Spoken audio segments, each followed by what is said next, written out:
What's up everybody, welcome back to the channel, and today I will be buying a new boat. Now you might be thinking, hey, aren't you a little full on boats right now, considering I have a John boat, another John boat, a Ginu, a golf cart, a jet ski hull, and all kinds of stuff back there? Yes, but this was too good of a deal to pass up. So I got my money, got my water bottle, gonna hop in the old beater truck. Let's go get this boat.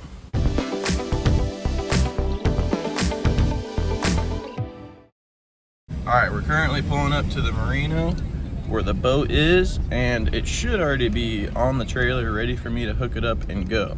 So if I turn this corner, there she is.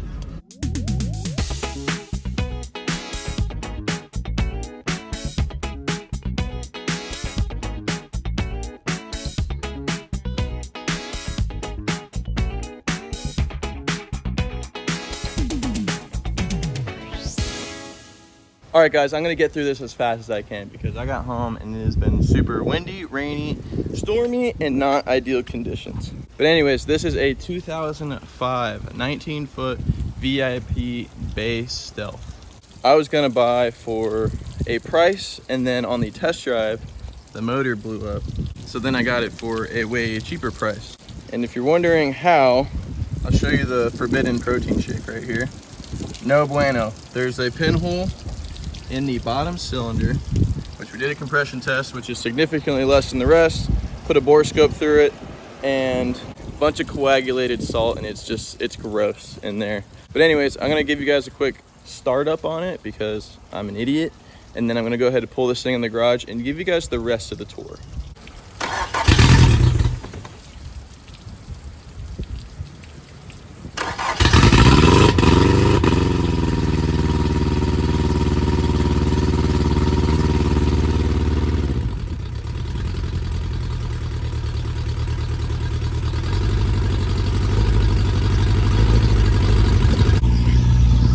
The motor just now started peeing because all of that water is going right into the block in there. But you would think it sounds normal and that it sounds healthy, but that piston does not work good at all. But since I'm an idiot as well, I'm gonna go ahead and rev it up a couple times because why not?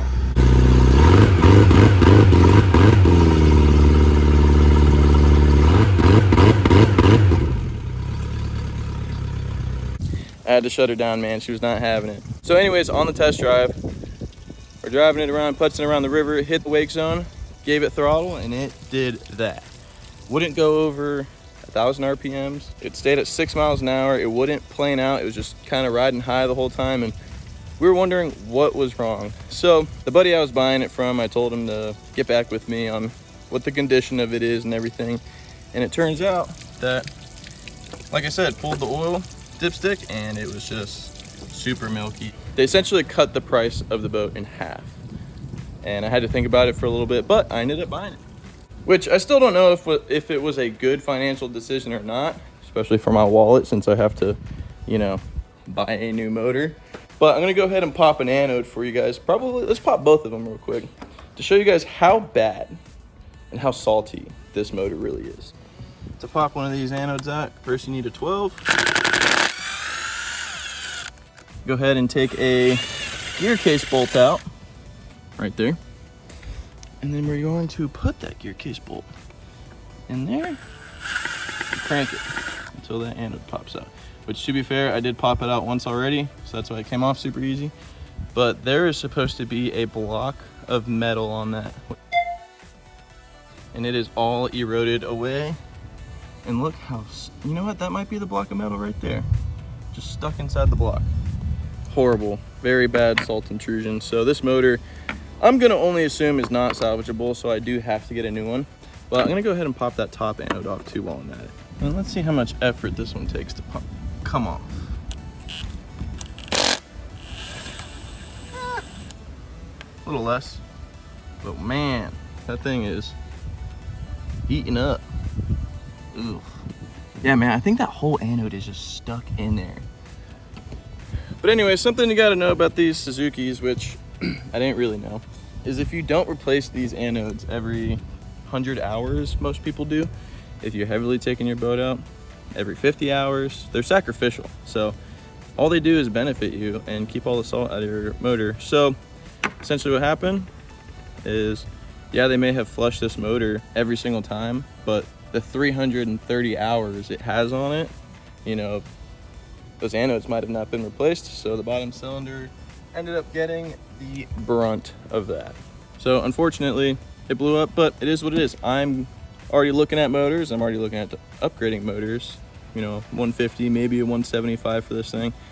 Hit over 50 miles an hour, and that would just be awesome. But I'm gonna try my best here to give you guys a tour of the boat now that the motor stuff is covered. But with these conditions, I've actually been waiting 2 hours now to pull this out of the garage and film this. All right, guys, I went ahead and got the boat back into the garage because of this detrimental weather. So I'll go ahead and give you guys the rest of the tour while it's sitting here. So let's get into it. This is a 2005 VIP 19-foot Bay Stealth. And yeah, it's not the prettiest in the world. It's lived in a marina its whole life, so it's really dirty. The cushions are gross, and it needs a good cleaning, buffing, and just an entire top to bottom, front to back detail. And she is a scratch and dent special. She is not perfect. You know, the cup holders are all dry rot and need to be replaced, which I actually ordered some already. They'll be here soon. The hatches, they all don't open up like normal, but I'm okay with that. I can always get new hatches, which is not a problem. You know, and caulking some of the seams and stuff like that, but like the trailer's good, all the bones are good, transom stringers, floor, this thing is really solid. And it also has a couple nice things like a brand new Humminbird fish finder. It's got brand new tires on the trailer. You can still see the nubs on it. It's got a 3-bank battery charger with 3 new batteries on it. All I wanted was a 19-foot bay boat that I can run semi-skinny in. I can run a couple miles offshore if I wanted to, and it'll just ride out. And to me, that's what this boat is. I know it's not a nice branded boat like a Key West or a Pathfinder or anything like that, but for me, this is great. So all I'm gonna do for the rest of this video is just give you a tour of the boat, front to back, go through the hatches, see what it came with, and tell you what works and what doesn't work that I'm going to be fixing on this boat. Now, starting from the front, we have this Minn Kota Riptide trolling motor. It's definitely not the best trolling motor in the world. It definitely is old. It shows that it's old, and it doesn't work the greatest, so it might need the motor cleaned on the inside. I'm not sure. It might need some new parts, but I'm gonna see if I can get this thing working, and if not, then I'll just sell it for parts and buy a new one. I do love that it does have this trolling motor plug-in with the up-down switch for the trim, and it does work, and everything is hooked up properly. The up front deck is perfect for fishing. You step up on it, and it's all super solid. The non-skid is still very non-skiddy, and compared to my last boat, which I didn't show a lot of on my YouTube channel, this thing is way bigger and way more fishability, room, seats, cushions, and everything. But you come up here and you could put one of these porthole seats in and fish from the seat, which should be, you know, pretty comfortable if I do say so myself. And in this hatch, there's just an ungodly amount of life jackets. I don't know how many people they took out on this boat at a time, but I took them all out. I couldn't even fit them all back in. I think there's like 9 life jackets in there. But anyways, moving back, we have our 2 front seat storage slash fish box areas, which the cushions are still very plushy. They're very nice. They never had the cushions on this boat. And there's plenty of room for fish, ice, drinks, whatever. Same with this one. And then I got the 2 cup holders on the front, which, like I said, I do have those ordered. They will be here in the next day or 2.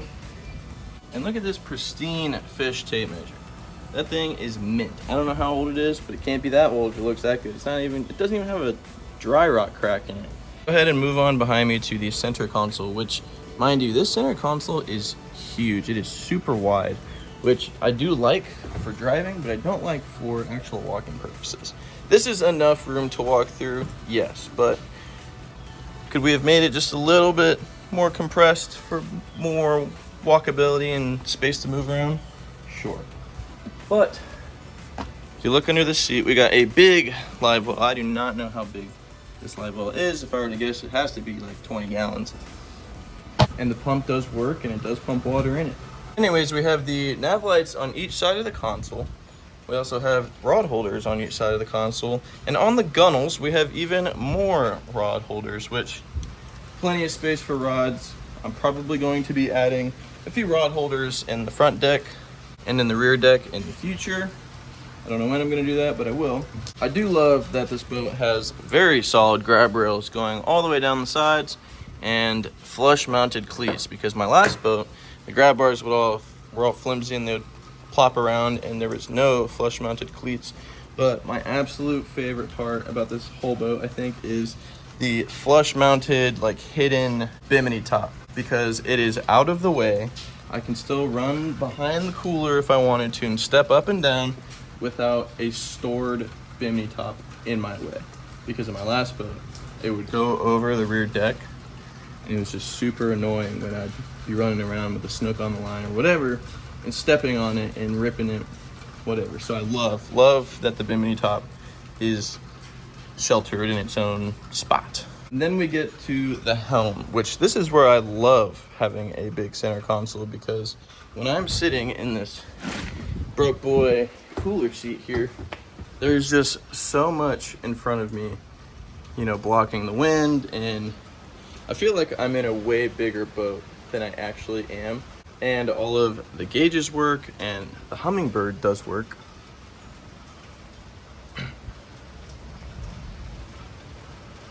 All of the switches work, which I don't love this layout. I might, you know, switch it for some black acrylic later on and put some new gauges, new switches, all that stuff. But I love being up here. It's really comfortable. It is a wonderful, you know, driving position. My last boat was skiff style, so the seat was, you know, the back deck right here, and it had this horrible cushion on it with no backrest, and it was just a rough ride on my back, my knees, calves when I was standing, stuff like that. So this is going to definitely be an upgrade from what I had before. But you know, I love the rod holders, I love the nav lights, and the fuel tank fill is right here, the key power pole, and everything is just right in front of you. What I don't love is where the boat yoga comes in. When I have to get into the center console, like I said, none of the hatches actually fold. This is again where the size of the center console becomes a problem, because look how massive it is in here. There's just random holes in the floor, and you know, there was a battery up here at one point, but it's huge. I'm gonna freaking lose everything I put in here, either into the ground or all the way shoved back there. It doesn't look like it's that far deep, but it's a deep console, which once I clean it up and make it functional again, who knows, maybe it'll be better, maybe I'll warm up to it a little bit more, but it's a give and take. I love the big console, I also don't love the big console. But I guess a pro of the big console, which I didn't talk about yet, is this front seat. This front seat is huge. I can put, you know, 2 people comfortably. The most broke boy part about this whole boat, and this is the cooler seat. Man, this thing is in wonderful prime condition. The old Igloo, look, it's got a ruler on it. This thing is, oh, ugh. Goodness gracious, it looks like freaking very stained yellow in here. Anyways, I'm definitely gonna want to swap this out because it's ugly, but it is functional. Who knows, maybe I'll just let it ride until it becomes a problem. I don't know. And then there's this foot cushion, which, you know, it's ugly, man. This thing is super ugly and beat up, but holy cow, does it make a difference, especially with Crocs on. Super comfortable. So towards the back, we have 2 more seat mounts, which I don't have a 3rd seat. No idea where that is, which I'm probably not going to be using these much anyway. Who knows? But I also got to clean up these drain holes in the deck because they need a little cleaning and caulking. I don't know what this goes to, but I really want to figure it out because maybe I can put some speakers along the back down here. I'm not sure. But we come to the back here, and this port side hatch, remember, they don't fold up, is another live well, which I love because we can have, you know, different kinds of baits like shrimp or pinfish or grunt and have them in their own separate tanks. We have the other 2 cup holders back here. And then right here, we've got our bilge area, which I'm having a hard time opening. and it is nasty in here, which I don't have a light, so that's where our fuel water separator is. And yeah, you can't really see too much. Bilge pump, live well pump, all that jazz. This is all the boring stuff. No one wants to see your bilge area. Everyone wants to see a clean bilge area, not one that's been sitting in a marina for many, many years unclean. But the last thing for the inside of this boat is our battery box, which we have brand new battery, the battery charger. Again, it is super just dirty in here, which I'm gonna have to get in here and clean it. Battery switch and our power pole pump, which leads me to the back of the boat. Probably what everybody's wondering about, and I don't really want to talk about, is this power pole, because of how much the power pole is probably gonna hurt my bank account too. This power pole does not work. I don't know why. I probably should try to diagnose it before I call it a total loss, but I was told it does not work. And with this bungee cord that's attached to it, I'm gonna say it doesn't work as well. But I love that it has a power pole because it has the power pole mount. So I can put any power pole I want on here and not have to buy a new mount or take the motor off to put a new mount or whatever. Long story short is, I'm glad there's a power pole mount on here. I'm not glad that there's a broken power pole on here, but who knows? I might be able to save it. I just know they don't make parts for it anymore, so I don't think I will be able to save it.